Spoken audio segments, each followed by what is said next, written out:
Good evening, everybody. This is Marissa. We are going to do something a little bit different than what we've done before. I have a wreath habit. I like to have a wreath on my door at all times, and I have made a couple for work.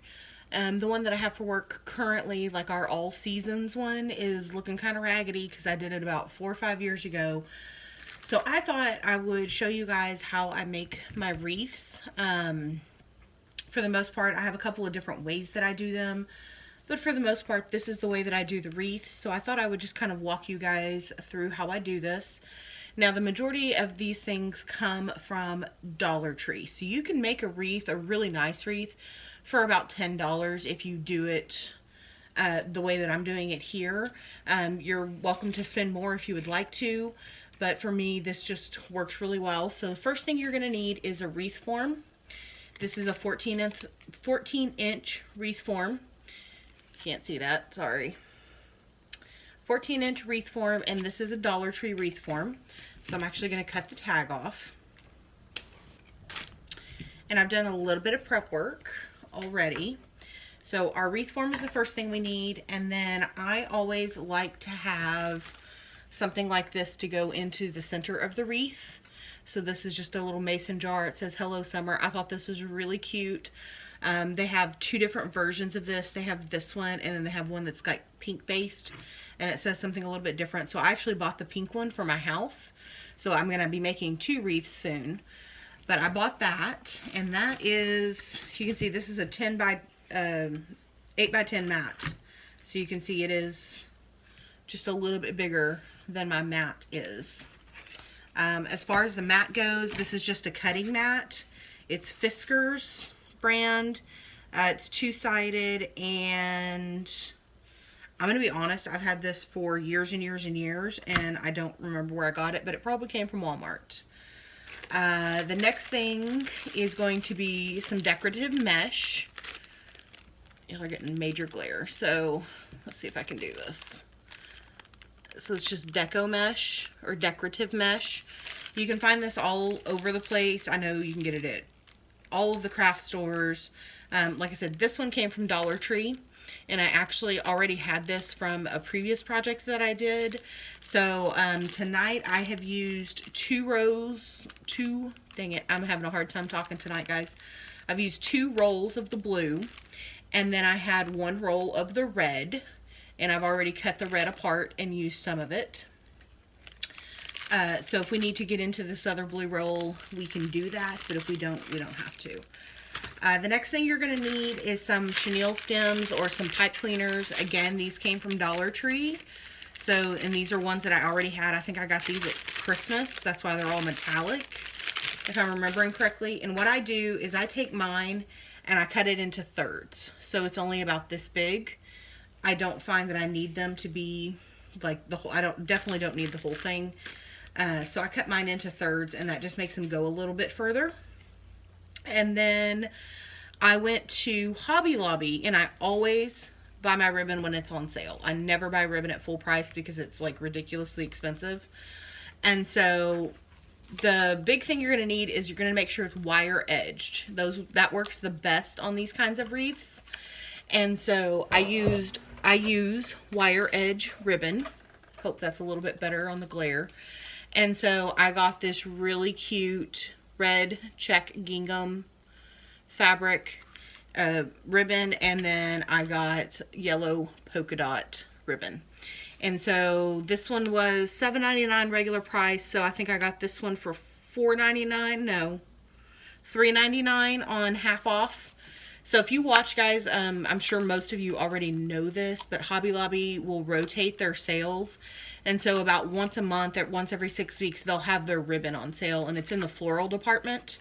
So watch when their floral goes on sale, and that's when their ribbon rather rolls will be on sale. This one was $6.99, so I got it for $3.49, half off. So I've got those 2 rolls of ribbon. You can use as much ribbon or as little ribbon or no ribbon, whichever. That is all your choice. So what I did is I take my deco mesh and I roll it out into 6-inch sections. So you can see this is just a 6-inch section.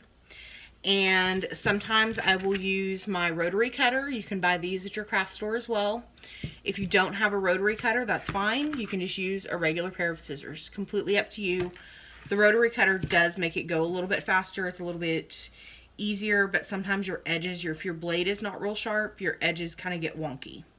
So what you do is you take your 6-inch sections and you just roll them up like this, okay, to make a little bit of a spiral. So we're doing a spiral wreath. Today, there's other ways to use deco mesh. This is the way I wanted to do it for this one. And what I do is I take and I will roll 4 together. I've done 3 and it looks okay, but you have to have more to make the wreath look full. So I like the way that 4 together looks with the ribbon. I think it just makes your wreath look a little bit fuller, floofier, if that's a word that you want to use. So you gather it all together like this, and I just gather it together in my hand, and then I take one of my chenille stems and I will wrap it around the center and try to get it centered as best you can. And you just wrap it like that, and then what I do is I pull it like this and then twist it, give it a good twist, and it makes a bundle like this. So you can see that's what that does. And I just made a whole bunch of those tonight while I was watching a live. So I've got all of those over here. So you can see there's part of the bundle. It's not the whole thing, but that's part of it. So the next thing we're going to do is we are going to take our wreath form, and you can do this one of 2 ways. You can put your bundles on first, or you can put your centerpiece on first. It's completely up to you. Now, because the centerpiece is so large, I'm going to actually put that on the outside of the wreath. So I'm going to work with my bundles first. And what I'm going to do is they're already twisted. I did 3 blue spirals and 1 red spiral, just to kind of give that red throughout the rest of the wreath. And you can see the wreath form is kind of concave. And so what I do is or convex, I think is the right word. Me and my fancy words, as Miss Coffee says. You just take it and you pick a spot and you start there. And you're just going to put that on there, if I can do it. And then you just twist the rest of your pipe cleaner around to hold it into place. It's as easy as that. So you just twist your pipe cleaner around. I just realized you guys couldn't see that, so we're going to do some more. And you just keep adding these. So you do want to put them, close together. Don't be afraid to kind of push them up and make them be friends. So what you do is you just put it on like so, and then give it a couple of twists. And just make sure it's on real good. And then I like to make sure my pointy ends are tucked in so that it doesn't scratch the paint on the door. They did just repaint the apartment doors, so don't want to give them any reason to be upset with me. So I just do this all the way around, and I'm alternating this one and this one back and forth, and that will cover your outside as well as your inside. The inside's not quite such a big deal because it's going to be, the majority of it will be covered by my centerpiece. But you don't want your wires to show. So you can see, this is literally what you do. It's a really easy wreath to make. So I want to say a couple of things. I want to thank everybody. First of all, I've gotten a lot of new subscribers in the last month, and I want to thank you guys and welcome you. I know I haven't put up a lot of diamond painting videos lately, and I've had a couple and have decided not to put them up for one reason or another. For different reasons, just things weren't working. So it's been a pretty busy month.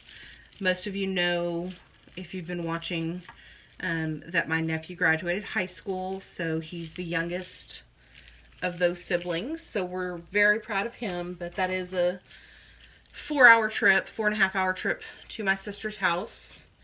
And so I did that. And then I know I've mentioned before that I'm on committees, but I don't think I've said like what I'm doing. And so I'm on the Dallas walk run committee for the St. Jude walk run. And so we have been planning and doing all of that kind of stuff. Right now we're securing partnerships, sponsorships, different things like that, deciding, you know, what we want our event to look like. So I've been doing quite a few things, getting ready for that. And then regular work stuff and life stuff, of course. And, you know, just doing those kinds of things. Nothing real exciting, honestly. just work and life stuff. This is my first year serving on the St. Jude committee, and I'm actually having a lot of fun with it so far. It's different, but we've got a lot of exciting stuff happening. I'm not doing so well in this WIP and Chat, guys. I'm not going to lie to you. It is 10 o'clock at night, so I'm kind of tired. I have not been sleeping the greatest for really no discernible reason. Just haven't been sleeping that great, so I'm a little bit out of it. And I had decided, I used to be like in every single person's live, and I was watching YouTube videos pretty much constantly. And one of my friends brought this to my attention, that I was disproportionately basically spending more time on YouTube than like spending time with my friends in real life. And so I've decided to kind of go back to a better YouTube life balance. And so I've kind of backed off on, you know, being in every single person's live. I've needed to focus some on work. I used to, you know, I can still watch them at work, but a lot of times I need to concentrate on what I'm doing instead to make sure that things are getting done, because that's, you know, that's what the boss basically, that's what he pays me for. So I've been doing that kind of stuff. So if you haven't seen me around as much as normal, as much as I used to be lately, that's kind of what's going on. I hope I don't want to offend anybody. It's not anything personal. I'm not deliberately skipping your live because you're you or anything like that. It's literally just, if I am available, I'll jump on. And sometimes I need that time for me, or for family, or for whatever the reason may be. So please don't take offense. I have been watching videos and different things like that. I try to remember to leave comments, and I'm not always great about it. I think a lot of us, you know, have that issue. So I've been doing that, and I did get a little discouraged. I've been a little bit discouraged because I'm not getting a lot of feedback from anybody, or from very many people about like the crochet. And I know a lot of you guys are not crocheters, and that's fine. So I figure you're probably not watching those videos, but I'm just wanting to know if it's something that I should continue with for the few people that I know are watching them and enjoying them, or if it's something that I should move on with. You know, that's kind of up to you guys. I know I do have definitely a handful of people that are watching and loving those videos. Okay, so that right there that was 2 rolls of the blue and 1 roll of the red. And you can see that got me almost all the way around the wreath form. So we're going to cut some more blue and make some more bundles here. So, crinkle alert.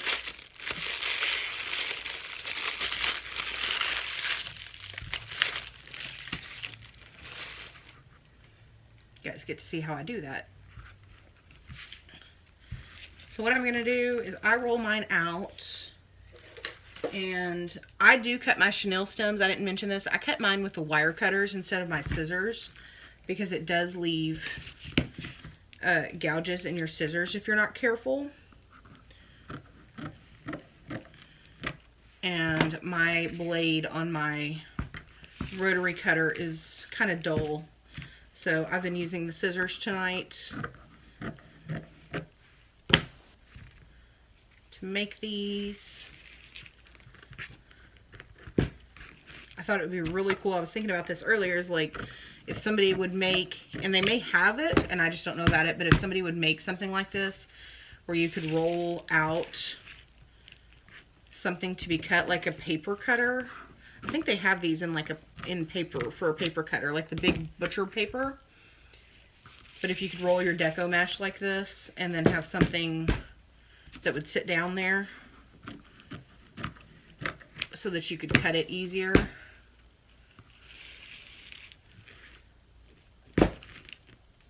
So if you know of something like that, let me know, because I might invest in it. It might be worth it.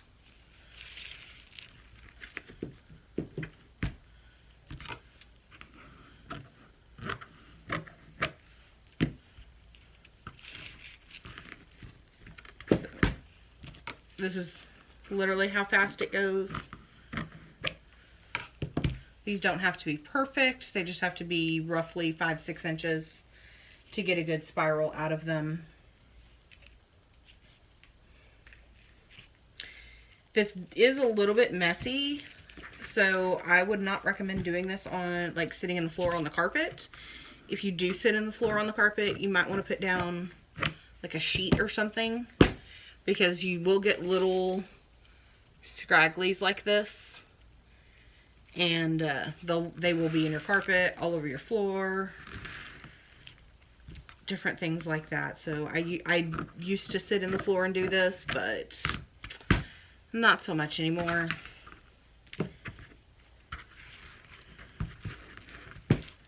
Anyway, I don't really have a lot to talk about, guys. I have talked to Tia, who is my diamond art addiction, if I'm remembering correctly. I don't think that's right, but that might be correct.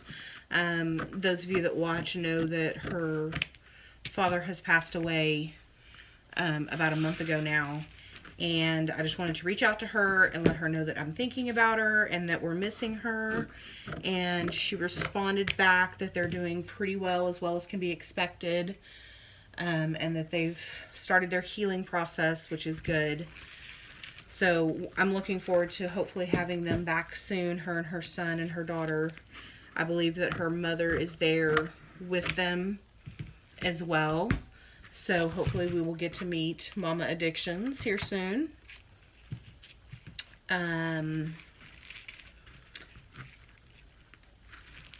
No, you know what? Tia is my crazy craft addiction. That is what her name is. And then I've been watching my diamond art addiction, who is a different person. Sorry, guys. She's, I believe, a newer channel, and I've been enjoying her videos and things like that. One of the things that she talks about is Vibe Tribe, and just spreading good vibes and being supportive and different things like that, not cutting each other down and those kinds of things. And I know I've seen quite a bit here in the last few months about, you know, people making personal comments about people's stashes and how many diamond paintings they have and how could they waste their money, etc. and so on. And you know what? I'm not going to shame anybody. If you want to own every single diamond art club that they make, go for it.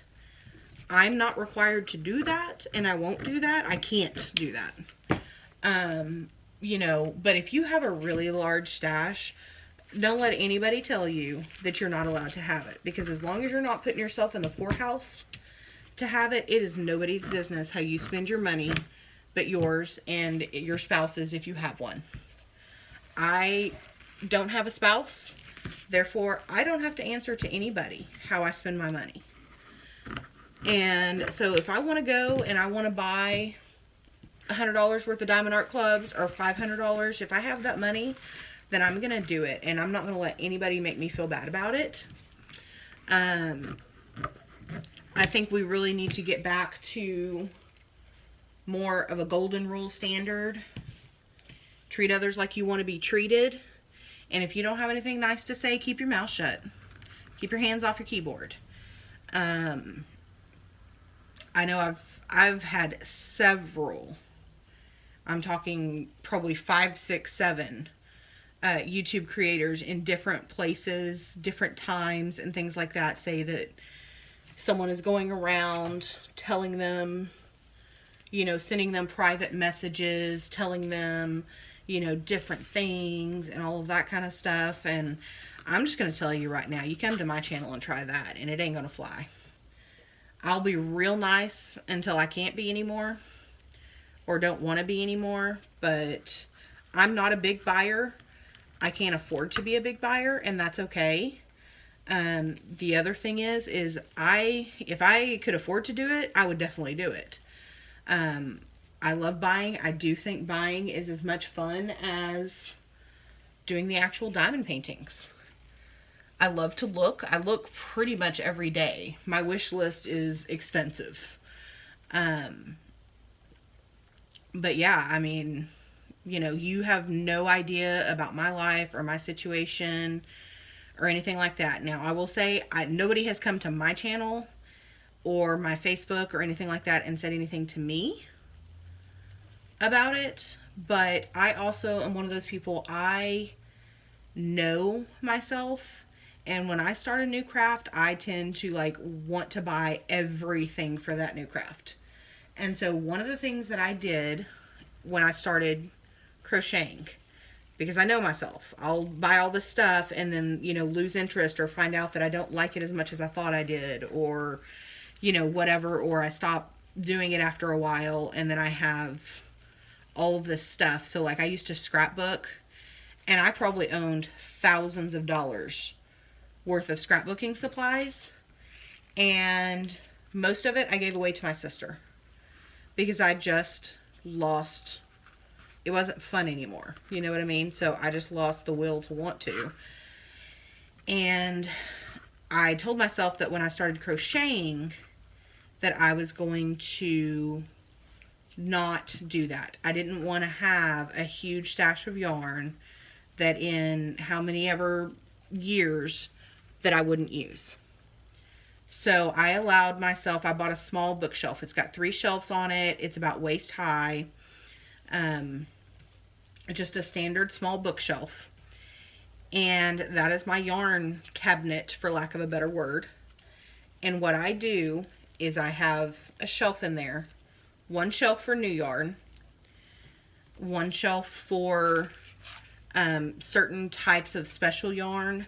So, you know, if I have to have a certain type of yarn for a project that I wouldn't normally use, I have those in there in buckets. And so I use those. And when that shelf is full, I'm not allowed to buy any more yarn. And I will say this, that shelf has never gotten full. It's come close a couple of times, but it's never gotten full. And for me, that's just a way to visually keep myself in check, so that I'm not buying a bunch of stuff that I will never use. Now, I do allow myself a concession, and that is on black, white, and gray, because I use black, white, or gray. In fact, I have used black, white, or gray in every single project that I've done, with the exception of one, and I used a special variegated yarn for that I've never used again. So, for me, that works. I'm all about finding what works for each person and then sticking with it. So, that's what I decided to do when I started diamond painting. Is I bought a set from, and I know I've talked about this before, But I bought a set from Amazon, and it was a set of 4 snowmen from Amazon.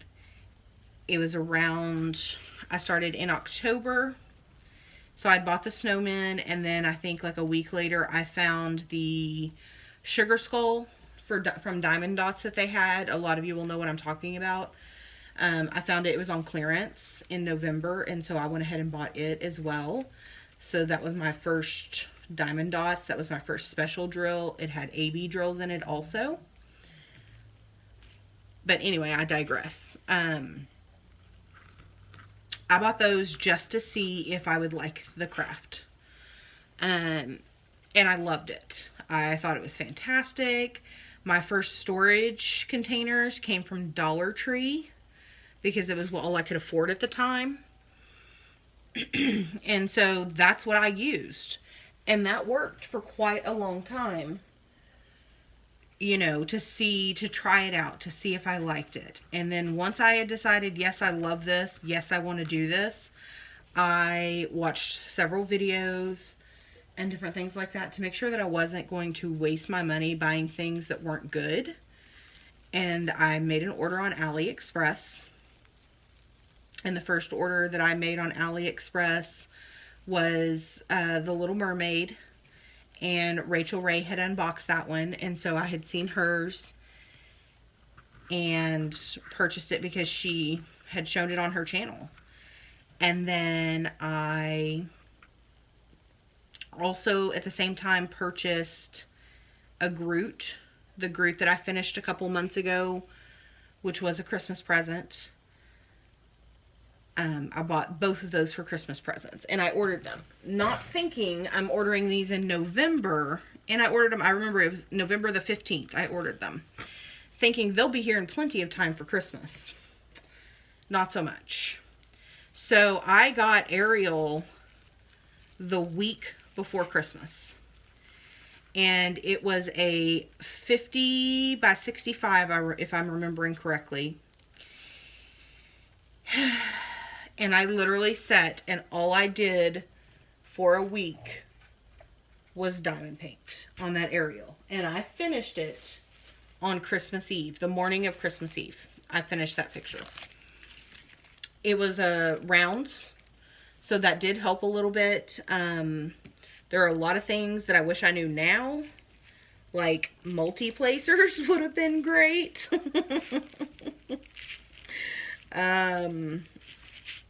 But I got it done.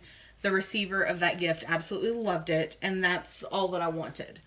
I don't even know how many hours it took, but I was already burned out, and I had just started, if that tells you anything, after finishing that one. So after that one, Groot still had not gotten here, and so I went ahead and did a dispute because it had gone over its, amount of days. They set the amount of days, like you have 30 days until you can file a dispute or whatever.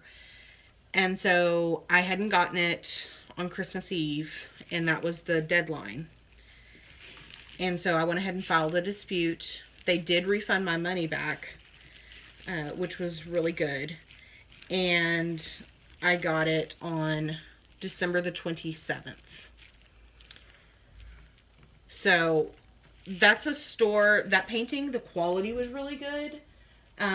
The shipping time, I didn't leave myself enough now, knowing now what I know. I had not left myself enough time. So honestly, that store should have made me wait a little bit longer, and it would have been okay. But being the first thing that I ordered, I was a little nervous. I wasn't quite sure what I should do, but I also didn't want to have them have my money and then not get a diamond painting.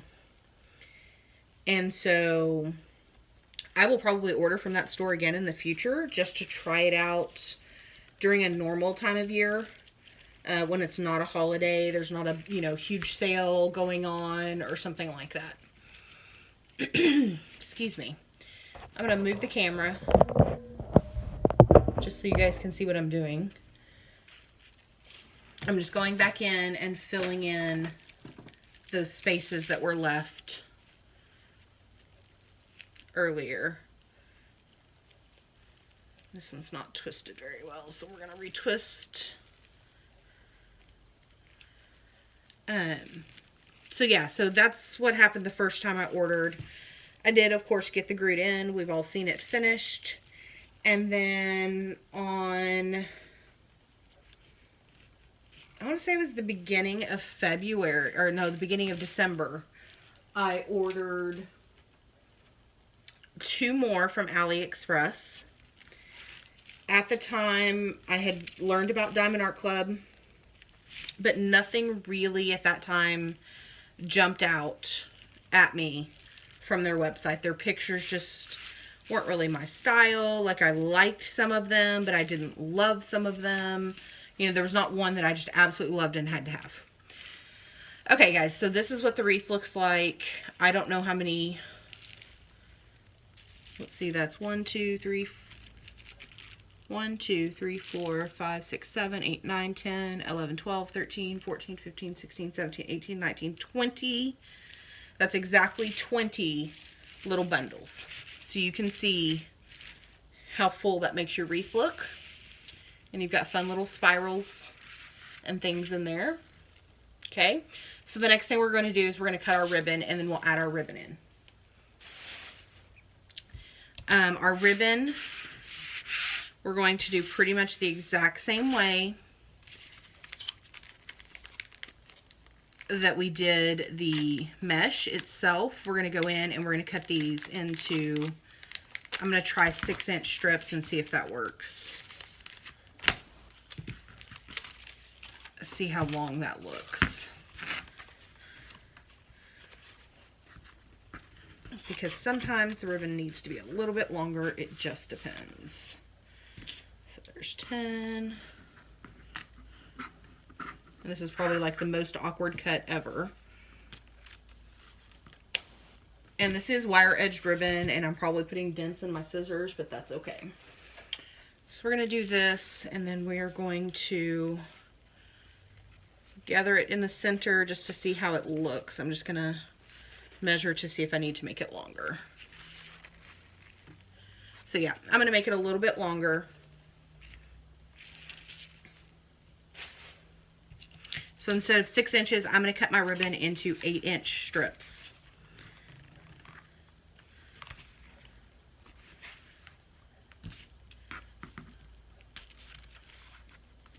And there's several other ways that you could do this as well. I kind of wish I had a bow maker, because you can set those at a certain interval, and then you wind your ribbon around, and then you could cut each end through the loops, if that makes sense.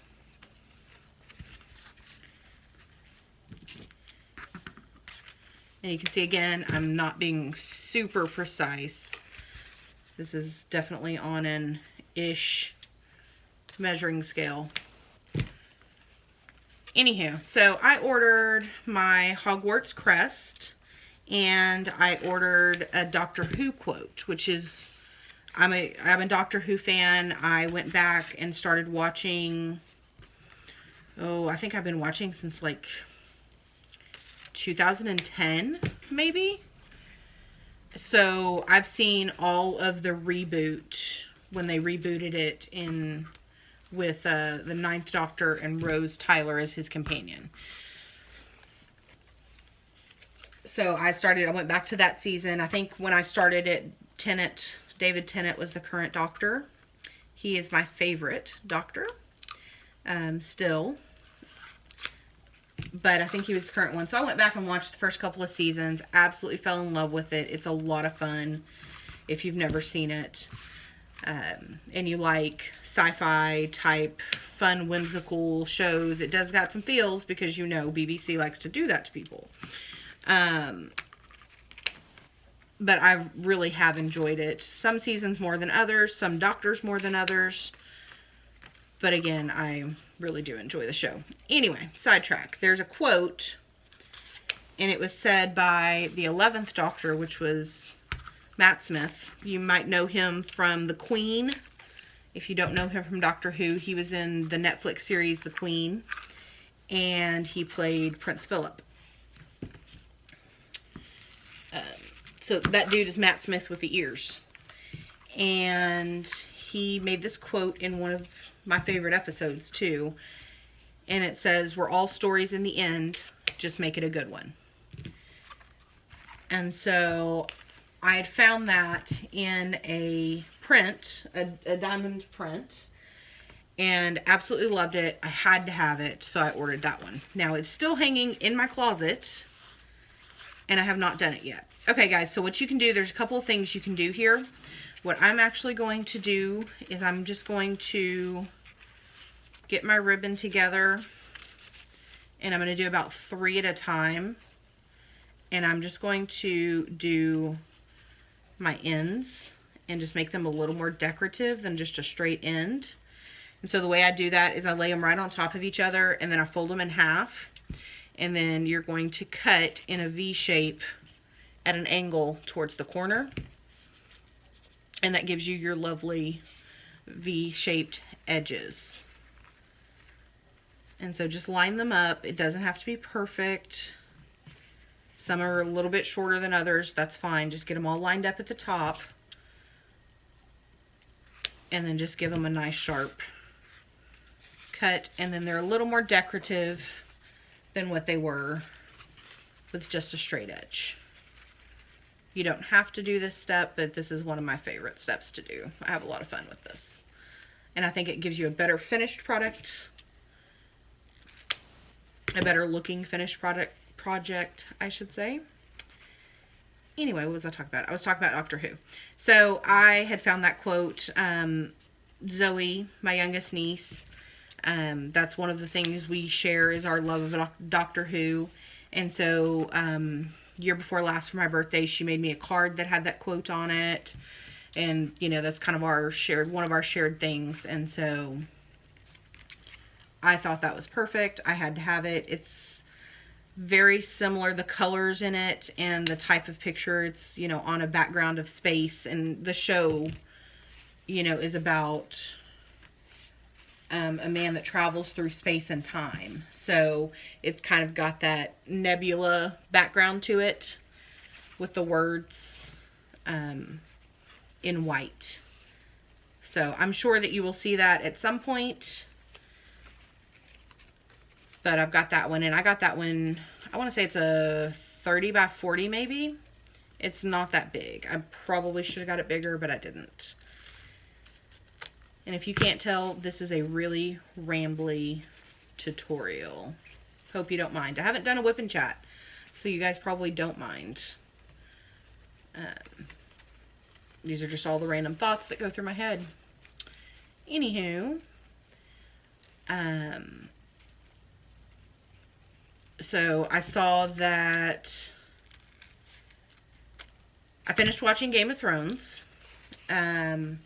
I'm not like a diehard fan. Like, I haven't seen every single episode or anything like that. Honestly, I'm not a prude by any means, but to be real honest with you, when I started watching that show, like in the first couple of seasons, and it was really like gratuitous nudity, and I realize it's HBO, but my goodness.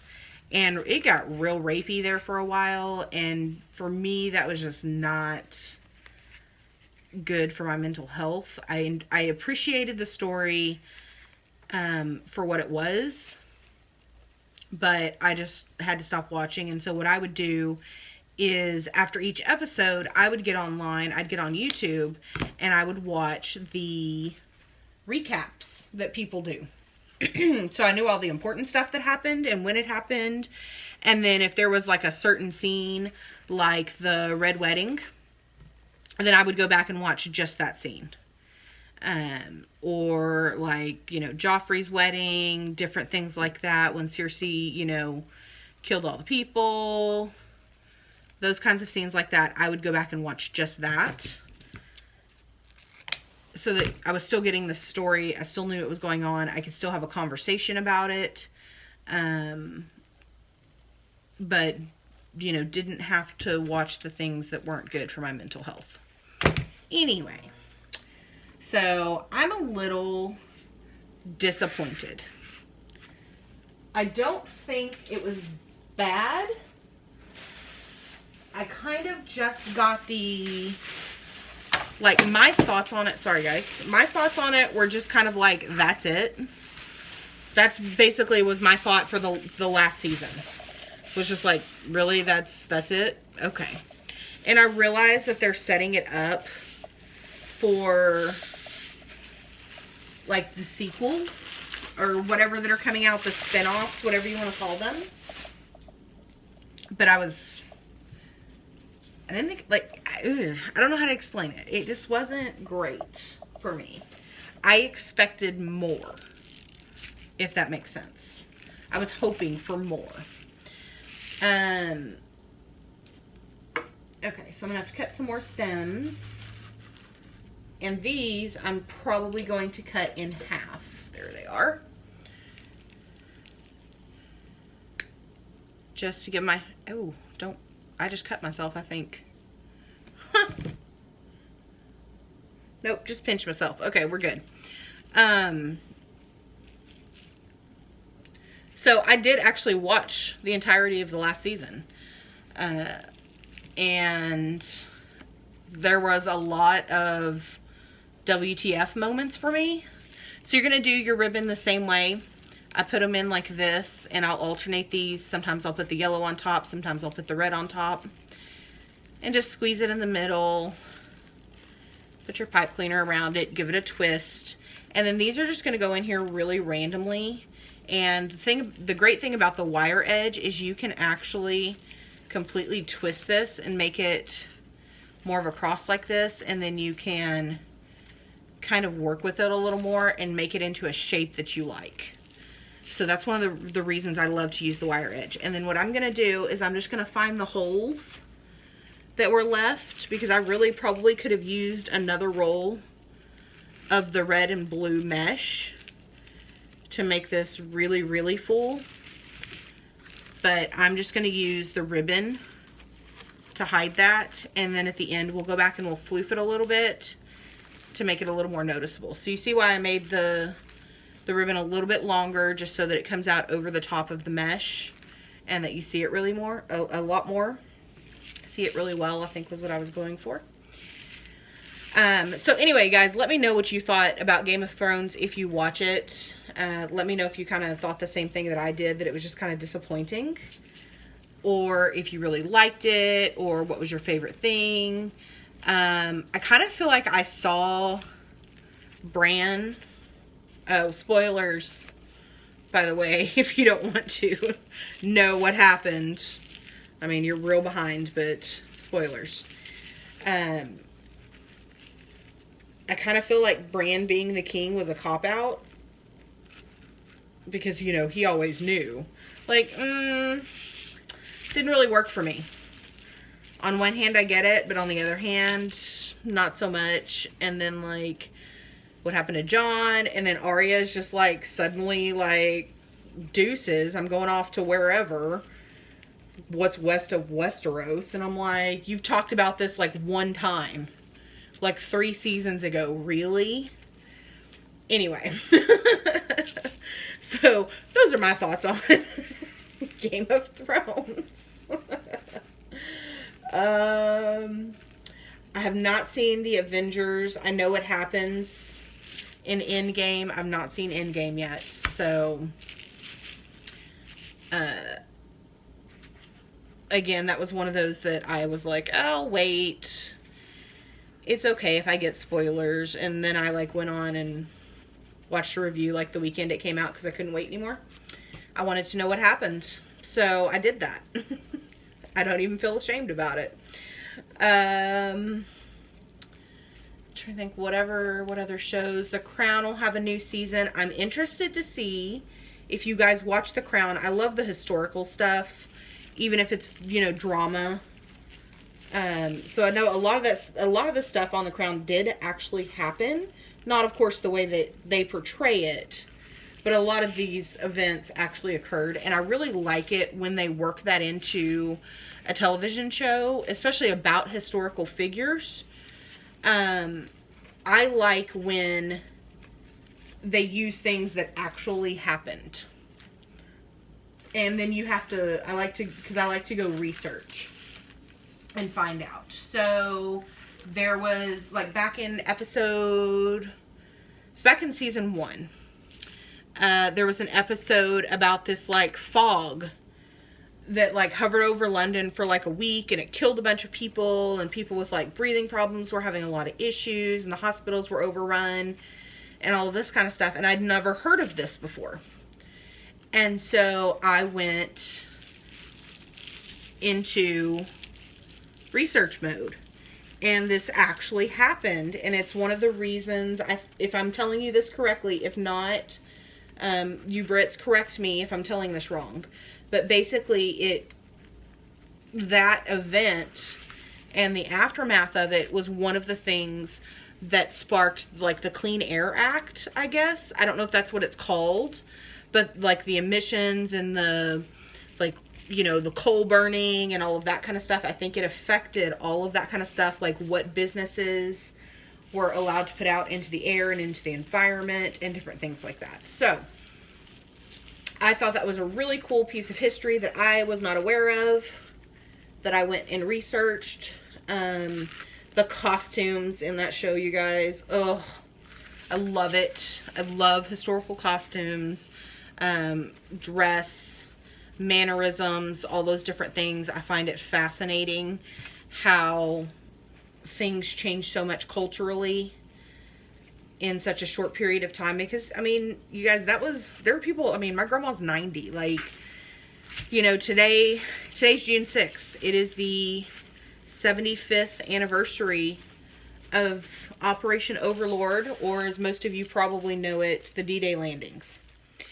And even when I was a child, maybe it's because I had a grandfather that served in World War II, and I will tell you his story. I think I told you I would tell you that before.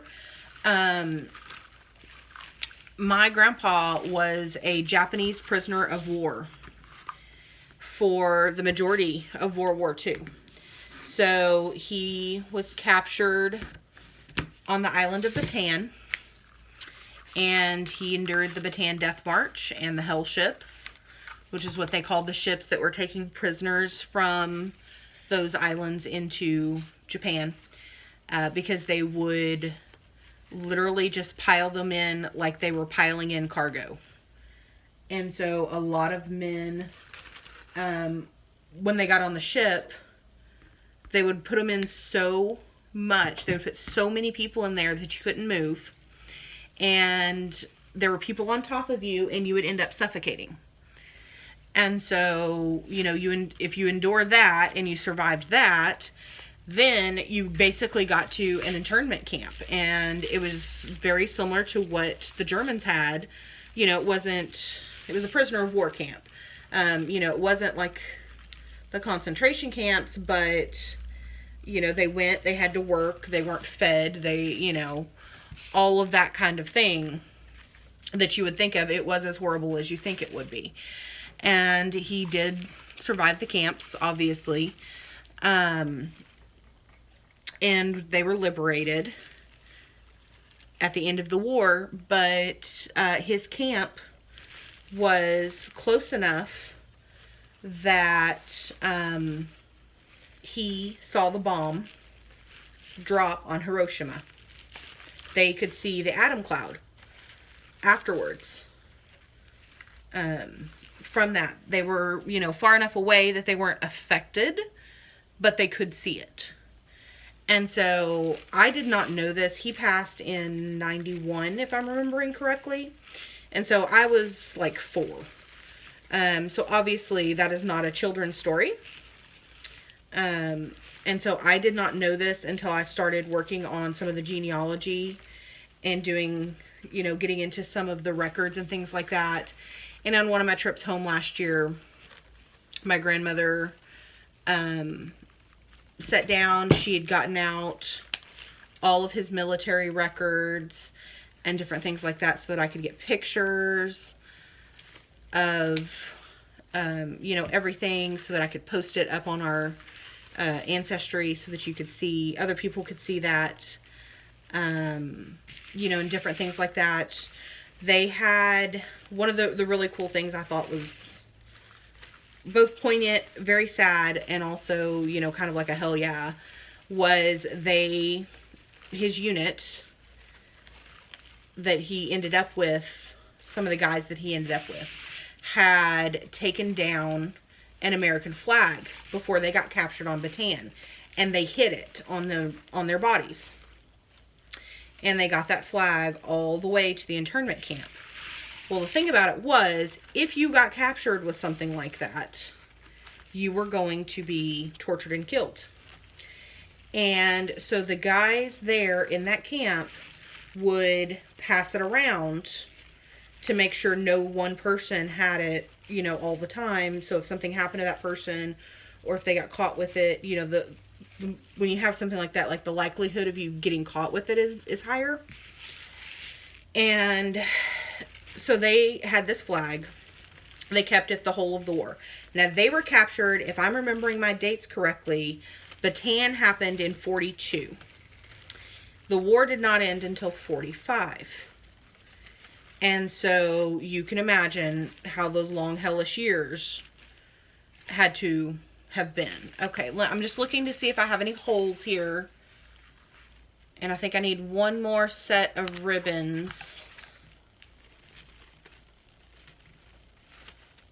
right down here. So we're just going to add one more set of ribbons right in here. So I'm going to cut those. Anyway, so they had this flag, and they see the bomb drop. They noticed that there were, and this is, you know, accounts from some of the guys that I've read. Basically, they noticed that there was an increase in plane activity flying over. Now, they obviously are not getting any information. When the planes would fly over, the prison guards would make them, like if they were outside, they would make them lay face down on the ground at gunpoint, so they couldn't see if they were American planes, were they Japanese planes, you know, all of that kind of stuff. And so they weren't really sure. They knew something was happening, but they weren't sure what was happening. And so when that Hiroshima nuke was dropped, obviously they knew something was happening. They didn't know what. They didn't know, was it an explosion? You know, of course, nobody had seen anything like that before. I know most of you know this. I'm just going to say it. But, you know, back then that was the first time anybody had ever dropped an atomic bomb. It didn't even exist before the Second World War. And so they knew something was going on. And they got up, from what I can understand, because it varies from account to account, of course. But from what I can tell, they got up a few days later. And all of the prison guards had left overnight. There were no prison guards there. And the men stayed. And I know a lot of us are probably like, why didn't they leave? But they thought it was a trap. They weren't sure if they were hidden, if the guards were hidden and they were going to try to kill them if they tried to escape. Were the gates rigged so that when they opened, they would explode? You know, all kinds of different scenarios. And I'm sure you guys know, well, you may not know what that fear is, but you can understand after being in that kind of a situation, what that kind of fear would be like. Okay, guys, so here is the main part of the wreath. You can see, I'm going to tilt you up so you can get a good view of it. So that's what it looks like. So that is our spiral wreath with the ribbon in it, and we're going to add, sorry about the bouncing, we're going to go ahead and add our centerpiece in here. So what I like to do when I'm adding these is I like to kind of wedge the bottom of it down in here, and that will push out your mesh and your ribbon and kind of make it kind of explode out a little bit. And we'll go back in and do some of that other and do the same thing. I can do the same thing on the sides. I can have some of the mesh come up through here if I want to. And so this is what I'm saying. If you want to put it in the center before you put all the stuff on the wreath, that's also an option. So what I do is I actually use this hanger that's already on here. If this were thicker, you could also take a staple gun, cut the ribbon off, and then you could staple a pipe cleaner or two to the back of it if it was a thicker one, and then you could just put it on the wreath just like you would anything else. But what I'm going to do is I'm literally going to put a pipe cleaner around the twine that's on here, and I'm going to wire that twine down to the wreath form.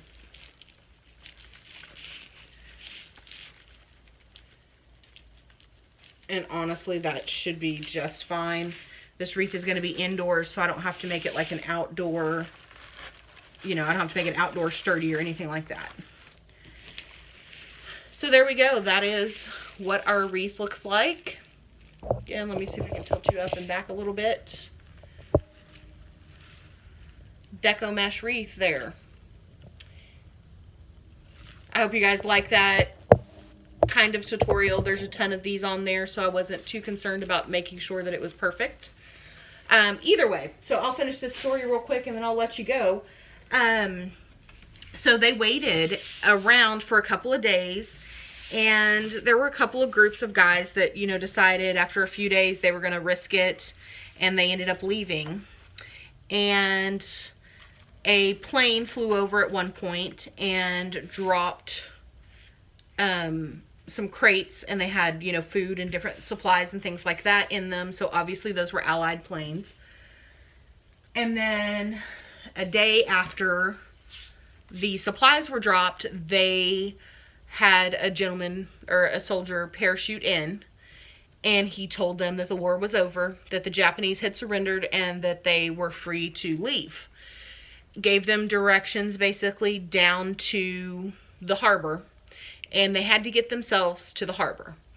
So the way this story goes, from my grandfather's perspective and his buddies, is that they left the camp in a group. They had going back to that American flag, when all of the Japanese captors left, before the first group wandered out, they decided that they were going to take the risk of bringing down the Japanese flag and raising the American flag over the camp. And so with a group around them to help watch their backs and things like that, because again, they didn't know if it was a trap, they took down the Japanese flag and they raised the American flag over the camp. And of course there were Americans, Canadians, Dutch, British, you know, all of the Allied forces were represented there, Australians, and they raised this flag. And then that's a couple of days after the flag went up was when they got their first supply drop, and when the soldier parachuted in. And so I guess that let the Allies know that that was an American or Allied area that they needed assistance with. If somebody knows if there's more significance behind it than that, let me know. But I mean, I think that's pretty badass on its own. And so they ended up having to leave. And so they decide that at some point they have to get down to this harbor. I don't know how far it was. I haven't made it that far in my research. The group of about 10 of them left together, and the tale goes, and I'm sure it's part tall tale and part truth, that they took a bus. I don't know if they stole the bus, commandeered the bus, or were driven. But they took a bus, and then they got to a train station. And there was no one there to drive the train. And so there was one guy in their group whose dad worked at the train yard on the train tracks in Hobbs, New Mexico. And so in the way of make it work, they decided that dude was driving the train. And so they all get onto this train, and somehow I guess he did know what he was doing, because he did get them to the harbor. So what I'm assuming from the what I can gather is that the train tracks ended at the harbor, which would make sense to me, because that's, you know, how they shipped things back then. That's how they ship things nowadays. And so they get down there, and they get on the ships, and they're brought home. And of course, you know, when they get on the ships, they're underweight, they're malnourished, they're, you know, they've got injuries, they're sick. You know, you can just imagine the horror of what these guys had seen and different things like that. And so they get on the ships and they bring them home.